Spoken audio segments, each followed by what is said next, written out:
RERA या बिल्डिंगला RERA नाही, त्यामुळे लोनला बी प्रॉब्लेम येते. जास्त व्याजाने आम्हाला 11-12% व्याज हे लोन घ्यावं लागलंय, कारण बँक आधी रेरा सर्टिफिकेट विचारते. मग या प्रोजेक्टला रेरा का नाही? रेरा कधी होणार? रेराचं ऍप्लिकेशनचं काम चालू आहे, कारण रेरा माहित नव्हतं ना रेरा लागणार आहे. तर आफ्टर कम्प्लिशनच हे फ्लॅट अलॉट होणार होते. परंतु महापालिकेने पूर्वी रक्कम घेतल्या असल्यामुळे रेरा ऍप्लिकेशन की यातली काही रक्कम पूर्वी बेनिफिशरीज कडनं घेतल्यामुळे त्याला रेरा ऍप्लिकेबल. आता रेरा ऍप्लिकेशन आपण आता करतो, मागच्या मीटिंग मध्येच 15 कम्प्लिशन झालं तर लागत नाही रेरा. जर का कम्प्लिशन पूर्वी काही रक्कम घेतली, ही कोणाला तर नॉलेज नव्हती, कम्प्लिशन पूर्वी काही रक्कम घेतली, कम्प्लिशन पूर्वी रक्कम नाही घेतली जाणार, कम्प्लिशन नंतर अलॉटमेंट होणार होतं, तर त्याला रेरा ऍप्लिकेबल होत नाही. पण आता आधी घेतल्यामुळे ती रेरा ऍप्लिकेबल. तुम्ही पालिकेचे कर्मचारी आहे का बिल्डरचे आहेत? डेव्हलपरचे. तुम्ही डेव्हलपर म्हणजे अनेक बिल्डिंग मानली असतील, आणि कुठलाही प्रोजेक्ट लॉन्च करताना रेराला रजिस्टर करावं लागतं हे तुम्हाला माहित नाही असं तुम्ही सांगता? हे तर्कसंगत वाटतं? एक मिनिट, तर्कसंगत आहे? एक मिनिट. पहिले यांच्याकडून तुम्ही पैसे घेतले, यांना जबरदस्ती तिकडे उतरवलंय. आम्ही नाही घेतले, महापालिकेने पैसे घेतले. आम्ही बिल्डिंग महापालिकेला बांधून देण्याचं होतं. हा पूर्ण बिल्डिंग बांधून झाल्यावर यांच्याकडून पैसे घेतले का बिल्डिंग चालू असताना घेतले? मला सांगा. आम्ही नाही घेतले. कोणी घेतले? आमच्याकडे पैसे नाही ना महापालिकेचे. मग तुम्ही रेराचं उल्लंघन केले ना. जर तुम्ही एकही रुपया कोणाकडून घ्यायचा असेल तर तुम्हाला रेरा रजिस्टर करावाच लागतो.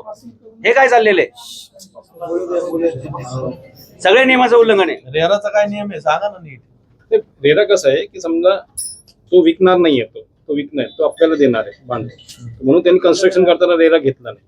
पण आपल्याला जेव्हा यांना द्यायचं आहे तर रेरा कंपल्सरी आहे, तर ते ही सगळी गोष्ट माहित नव्हती. आता त्यांना आपण कंपल्सरी करायला लावलं, रेरा घेतात. मग महापौर साहेब, माझा प्रश्न असा आहे की ज्यावेळी तुम्ही सोडत काढली, यांना ईडब्ल्यूएस मध्ये टाकलं प्रधानमंत्री मधून, त्यावेळी तुमच्याकडे रेरा होता का? रेरा होता का तुमच्याकडे? मग कसं काय केलं तुम्ही? आम्हाला रेरा ऍप्लिकेबल नाही सर महापालिकेला, कारण महापालिका हे फक्त बांधकाम करून देणार. तसं नाही महापौर साहेब. 5 गुंठ्याच्या वर किंवा 8 फ्लॅटच्या वर कोणतीही इमारत तुम्ही बांधायला गेले तर रेरा कंपल्सरी आहे. डेव्हलपरला हा कायदा माहित नाही का? ह्यांची 60 गाडीवर का?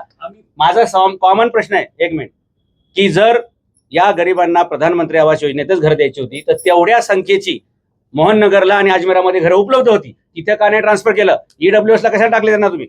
तुमची ही 60 गाडी, बिल्डर आणि अधिकारी यांची चौकशी बसली पाहिजे साहेब या प्रोजेक्टमध्ये. कारण ह्या गरिबांना त्याच वेळी 6,95,000 घर भेटलं असतं आणि दुसऱ्या दिवशी ते राहायला गेले असते. आज हे वन फिरतायत, हे यांचं आणि यांचं 60 गाठ आहे. प्रधानमंत्री आवास आणि हे बिल्डर यांची दोघांची चौकशी झाली पाहिजे. आता पूर्ण झाली का सगळी? काम राहिलंय सर, राहायला गेलं का लोक? आणि मी विनंती करतो, कुणी राहायला जाऊ नका आणि कुणीच घेऊ नका, कारण तिथलं बांधकाम आता पाण्याची टाकी गळती आहे. महापौरांना विनंती आहे, येऊन जरा सर्वे करू आपण. प्राइस डबल घेताय आणि थर्ड क्लास क्वालिटीचं बांधकाम देताय. उद्या ती बिल्डिंग पडली, कोणाचा जीव गेला तिथे साहेब, वर्षभरामध्ये जर कोणाचे काय अपघात झाला तिथे, हे जबाबदार राहणार का बिल्डर आणि हे इंजिनियर सगळे? आपण विजिट करू तिथं.